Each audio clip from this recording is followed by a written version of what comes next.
Central and state ministers తో కలిసి మీనన్ సంపాదించిన ఆస్తులన్నీ మీనన్ పేరు మీదే ఉన్నట్టు, ఆ ల్యాండ్ డాక్యుమెంట్స్ అన్ని ఒక లాకర్ లో పెట్టినట్టు మన దగ్గర ఇన్ఫర్మేషన్ ఉంది సార్. ఓకే.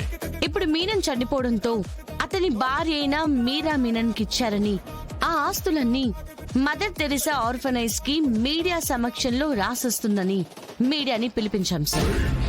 మా గెస్ కరెక్ట్ అయితే ఈ పాటికే మీనన్ న్యూస్ ని చూడడం స్టార్ట్ చేసుంటాడు సార్. Bye bye.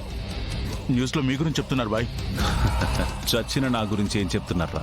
మీనన్ ఈ సిటీ నుంచి, ఈ సిటీలోని జనాల నుంచి దౌర్జన్యంగా తీసుకున్న ఆస్తుల పేపర్స్ అన్ని ఒక లాకర్ లో దాచినట్టు తెలిసింది. వీళ్ళకి నా లాకర్ గురించి ఎలా తెలిసింది? ఈ ఆస్తులన్నీ ఈ రోజు మీడియా సమక్షంలో అనాథ శరణాలయానికి రాసిస్తానని మీనన్ భర్త మీరా మీనన్ మనకు తెలియజేశారు. మనమిచ్చిన షాక్ కి మీనన్ కి దిమ్మ తిరిగి బొమ్మ కనిపించుంటుంది సార్. తన కాళ్ళ కిందున్న భూమి కదిలిపోయి ఉంటుంది. అసలు నేను నామినీలో ఎవరి పేరు ఇవ్వలేదు కదరా. వాళ్ళ ధనలక్ష్మికి డాక్యుమెంట్స్ ఎలా ఇస్తారు? వాట్? బ్యాంక్ వాళ్ళు మనకి డాక్యుమెంట్స్ ఇవ్వనని చెప్పారు సార్. మేడం, మరి ఈ బ్యాగ్స్ లో ఉన్నవి ఫేక్ డాక్యుమెంట్స్. ఫేకా? బ్యాంకు వాళ్ళు ఇలా ఎవరికి పడితే వాళ్ళకి డాక్యుమెంట్స్ ఇవ్వరని మీనన్కి మాత్రం తెలీదా జేడి? తెలుసు సార్, కానీ ఈ విషయంలో మీనన్ రిస్క్ తీసుకోడు. ఎందుకంటే ఆ డాక్యుమెంట్స్ బయటకు వస్తే చాలా మంది మినిస్టర్ బతుకులు తారుమారవుతాయి. అప్పుడు మీనన్ సామ్రాజ్యాన్ని మనం కూల్చడం కంటే ముందే వాళ్ళే మీనన్ని అంతం చేస్తారు. అందుకే ఈ విషయంలో మీనన్ రిస్క్ తీసుకోడు సార్.